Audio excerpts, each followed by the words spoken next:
재광이, 재은이, 안녕. 자, 지난번에 우리 마태복음을 했잖아, 그지? 마태복음을 하고 나서 뭘 할까 고민을 사실 좀 했거든. 복음서는 4권 있잖아, 그지? 그 중에서 마태복음, 마가복음, 누가복음, 요한복음이 있잖아, 그지? 마태복음은 당연히 마태가 썼지. 마가복음은 누가 썼냐면 당연히 마가가 썼지. 근데 마가는 예수님의 수제자라고 하는 베드로의 제자였어. 베드로와 함께 로마에 있으면서 베드로의 이야기들을 토대로 해서 쓰여진 게 이 마가복음이거든. 그래서 사실은 마가가 썼지만 베드로의 기억에 의존하는 베드로 복음이라고 할 수 있는 거야. 그래서 마태, 베드로, 그다음에 요한이 복음서를 썼지. 요한의 복음서는 제일 나중에 썼거든. 제일 나중에 썼는데 마태, 마가, 누가복음이 다 쓰여지고 나서 요한이 보니까 뭔가 빠진 게 있는 거야. 그래서 예수님의 여러 행적 중에서 빠진 거, 예수님의 말씀 중에서 빠진 것들을 이 요한이 특별히 이제 요한복음을 기록한 거야. 그래서 요한복음은 조금 특별하지. 여기 없는 이상한 예수님의 말씀이 이상한 건 아니고 예수님의 말씀이 많이 적혀 있어. 자, 누가복음만 제자가 아닌 사람이 기록했다고 할 수 있지. 마가도 꼭 그렇지만 마가는 아까 베드로의 복음이라 할 수 있다 했지. 누가는 의사였어. 바울과 함께 전도 여행을 다니면서 이렇게 함께 했던 사람이었어. 이 누가는 의사라는 좀 그런 독특한 눈으로 이렇게 많은 증인들, 많은 사람들을 만나면서 그들을 통해서 복음을 많이 전해 듣고, 그래서 마태나 마가에 없는 이야기들이 누가는 많이 기록하고 있어. 그렇게 누가는 철저하게 책을 쓰기 위해서 고정을 많이 하고 사람들을 많이 만나고 책을 쓰는 전형적인 그런 방식으로 이 누가는 누가복음을 썼던 거야. 그래서 사실은 이 누가복음을 마태복음 다음에 하려고 했는데 복음서를 또 달아서 하려니까 좀 그렇긴 해서 그냥 지금 사도행전으로 왔는데, 이 사도행전은 누가 기록했냐면 바로 누가가 기록한 거거든. 그러니까 누가복음, 사도행전은 누가복음의 후편이라고 할 수 있는 거지. 예수님의 복음서, 그리고 예수님의 복음서 다음에 제자들의 행전을 기록한 책이라서. 그래서 오늘은 이제 사도행전을 시작할게. 사도행전은 말했지만 누가가 기록했다. 그러나 여러 제자들의 그런 이야기들, 여러 제자들, 12제자들의 이야기들이 나오고, 근데 특히 누가 중심이냐면 바울이 중심인 거야. 하나님은 바울을 핵심으로 사용하셨어. 사람들은 베드로가 예수님 수자니까 베드로가 중요하다고 생각하지만 사실은 성경의 전체 사도행전 다음에 나오는 게 로마서잖아요, 그렇지? 로마서부터 쭉 있는 신약 성경, 히브리서까지 대부분 바울이 썼다고 이렇게 생각은 하는데 그 대부분의 책을 이 바울이 쓴 거야. 그만큼 바울은 영향력이 있는 사람이었지. 그래서 이제 사도행전을 읽는데, 그렇다면 바울의 생애를 조금은 봐야 되겠지, 그지? 예수님은 BC 4년에서 AD 한 30년 정도 이렇게 사신 것으로 생각돼. Before Christ Anno Domini. 그래서 예수님을 딱 기준으로 해서 이렇게 나누는데, 이걸 나누는 사람이 사실은 이 정확하게 나눈 게 아니라는 걸 후대에서 알게 된 거지. 그래서 이 사람이 나눈다고 이렇게 나눴었는데 보니까 약 BC 한 4년 정도가 예수님이 태어난 해다. 그러면 예수님 33살에 돌아가시니까 AD 한 30년에 돌아가셨다. 이렇게 되는 거죠. 자, 바울은 거의 AD 1년에 딱 태어났어. AD 1년에. BC와 AD를 딱 가르면서 태어난 사람은 거의 아마 바울 같은 사람이고 바울인 거지. 자, 그래서 바울이 이렇게 태어나고, 바울은 예수님이 돌아가시고 한 3, 4년 있다가 회심을 했어. 이 예수님이 돌아가시고 이 한 3, 4년의 시간 동안 교회는 막 확장되는 시간이었거든. 근데 교회가 확장되었지만 유대인들은 이 교회를 엄청나게 핍박하기 시작했고, 바울은 그 핍박의 중심에 있었던 사람이었어. 근데 하나님께서 이 바울을 회심시키시지. 그리고 이 바울이 이 사도행전의 주 그게 되는 거야. 그래서 3차, 4차까지 전도 여행이 있고, 그다음에 로마에 2번 갇히고 AD 한 67, 68년경에 순교했다. 로마에서 순교했다. 이렇게 기록되어 있어. 사도행전의 기록은 이 정도에 됐다. 이렇게 보통. 자, 그래서 이제 한번 책을 읽어보기 시작할게. 데오빌로님, 이게 이제 지금 이게 수신자인 거야. 이 편지의 수신자. 데오빌로님이라는 이 사람이 누군가는 조금 의문점이 있어.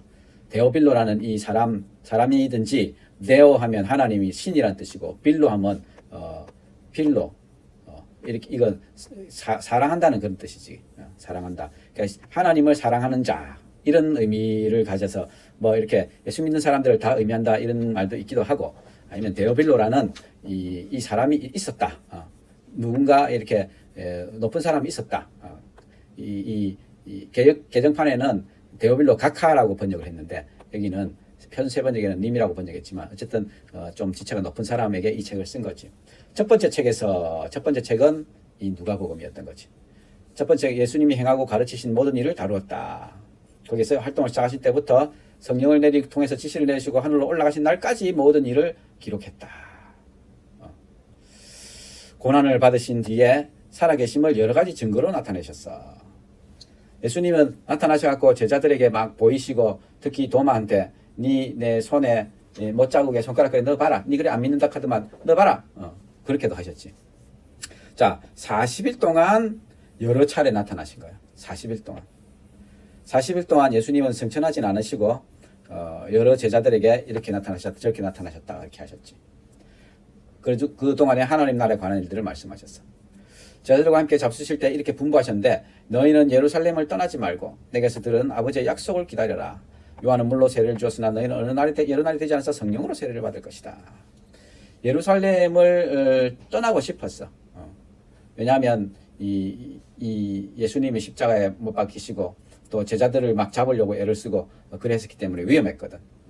네? 떠나지 말고 아버지의 약속을 기다려. 이 약속은 뭐냐면 성령으로 세례를 받는 것이었어.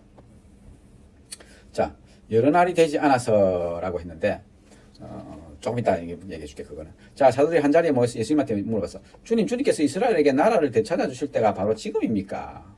자, 제자들은 예수님이 이스라엘이라는 이 나라, 로마의 압제 밑에 있는 이스라엘이라는 이 나라를 되찾아 줄 거라고 생각했던 거야. 근데 예수님은 전혀 그러실 뜻이 없었지, 그지? 이스라엘이라는 나라, 결국 이 이스라엘이라는 나라, 이 구약에서의 이스라엘이라는 나라는 결국 신약시대에서 교회로 이렇게 연결되는 거야. 사람들은 이거를 replacement theology, 그러니까 대체신학이다. 대체신학이다. 또는 영어로는 replacement theology다. 이러면서 조금 약간 의아해하는 사람들이 있어. 근데 예수님이 이스라엘 나라를 되찾아 주시는 이게 예수님의 그게 아니었던 거야. 예수님은 교회를 시작하시려고 했던 거야. 교회. 그래서 이 대체 신학이라고 막 어떤 사람들이 막 그런 이 어떤 사람들이 누구냐면 시온주의자들. 그러니까 이스라엘이라는 나라에 계속 집중하는 사람들. 유대인들에게 계속 집중하는 사람들. 유대인들이 하나님 나라의 핵심이다. 중심이다. 계속 이렇게 유대인에 집중하는 사람들. 이런 사람들이 이 교회다. 교회가 예수님의 목표였다는 이거를 믿는 걸 싫어해. 주저해. 왜냐하면 저거가 밀려나거든. 자, 때나 시기는 아버지 권한으로 정하신 거 너가 알 바 아니다. 그러나 성령이 너에게 임하시면 내가 능력을 받고 예루살렘과 온 유대와 사마리아에서 그리고 땅 끝까지 내 증인이 될 것이다. 예루살렘, 지금 이제 제자들 있는 곳, 또 온 유대요. 그 사마리아는 이스라엘 북쪽, 북이스라엘의 수도가 사마리아였지. 예. 그리고 땅 끝까지, 모든 곳까지 이르러서 내 증인이 될 것이다. 결국 그 예수님이 말씀하시는 그 그리스도인의 제자 또는 그리스도인이나 제자 이거를 막 어떻게 다른 그런 걸로 생각하는데 사실은 다 같은 거야. 이 12명의 제자들은 결국은 전체 교회를 예표하는 그런 사람들이고 모든 그리스도인들을 대표하고 또는 예표한다고 표현하지. 심볼라이즈 하는 그런 사람들이었던 거예요. 결국은 모든 그 교회, 모든 그리스도인들은 증인의 삶을 살게 된다는 거예요. 이거는 꼭 다음에서 예수 믿으세요, 뭐 하세요, 뭐 이런 걸 얘기하는 건 아니야. 그렇다고 예수는 안 믿어지거든. 예수를 믿는 삶을 살아가는 게 되는 거지. 예수를 믿는 삶을 살면, 예수를 믿는 삶이라는 게 뭐야? 이 세상이 바라보고 있는 돈, 만몬주의, 이거에 안 넘어가는 거지. 이 세상을 사로잡고 있는 여러 문명, 문화, 이거에 예속되지 않고 이상하게 살아가는 거지. 이상하게 살아가는 이 삶들을 바라보면서 사람들은 우리는 이 증인의 삶을 살아가는 거예요. 자, 이 말씀을 하신 다음에 이제 하늘로 올라가시게 된 거예요. 예수님 떠나가실 때 흰 옷 입은 두 사람, 천사들이지. 갈릴리 사람들아, 어째 산을 쳐다보며 서 있냐? 너를 떠나서 하늘로 가신 예수님은 본 그대로 오실 것이다. 그 말씀하시면서 예수님 승천이 일어났죠. 예수님이 승천하고 나서 그들은 올리브산이라고 하는 산에서 예루살렘으로 되돌아왔어. 그 산은 예루살렘에서 가까워서 안식일에도 걸을 수 있는 거리에 있었지. 이 안식일에는 유대인들은 율법을 지키면서 살았잖아. 율법은 막 엄청 그 법을 많이 주신 거야. 사실 이 율법은 구약 성경에, 그지? 구약 성경에 특히 이 모세오경이라고 부르는데, 모세의 처음 5권 책, 창세기, 출애굽기, 레위기, 민수기, 신명기, 이 5권의 책은 율법서 또는 토라라고 부르는데, 여기에 하나님의 율법이 많이 기록되어 있던 거지. 법이 기록되어 있다는 거야.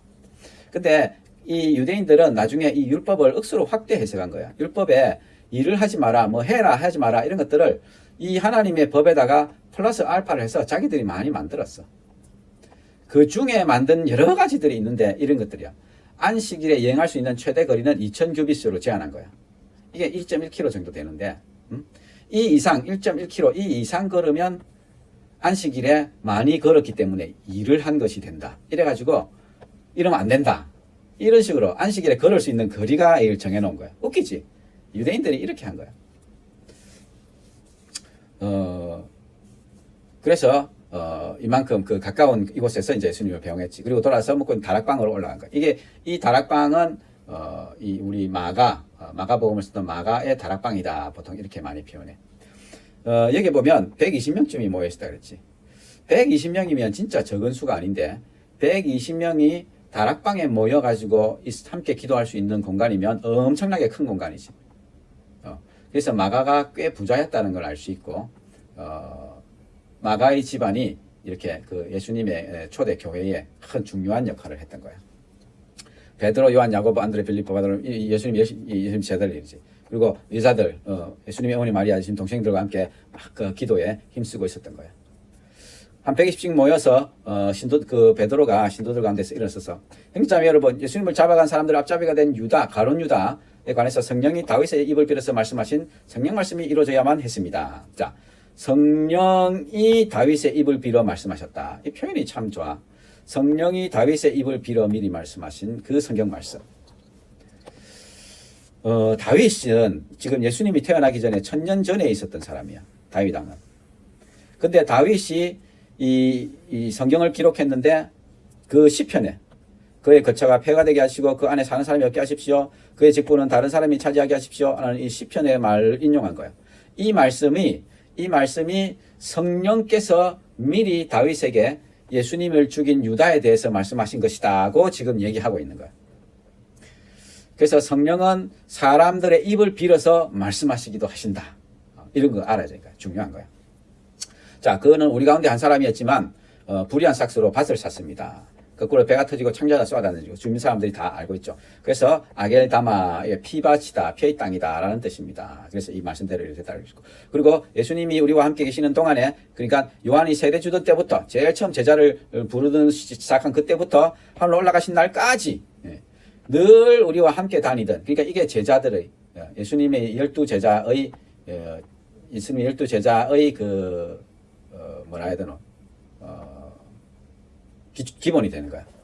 그 중에서 한 사람을 뽑아서 우리와 함께 부활의 증인으로 삼아야 되겠습니다. 그래서 바사바라고 유수도라고도 하는 요셉, 이름이 3개나 되지. 바사바, 유수도, 요셉.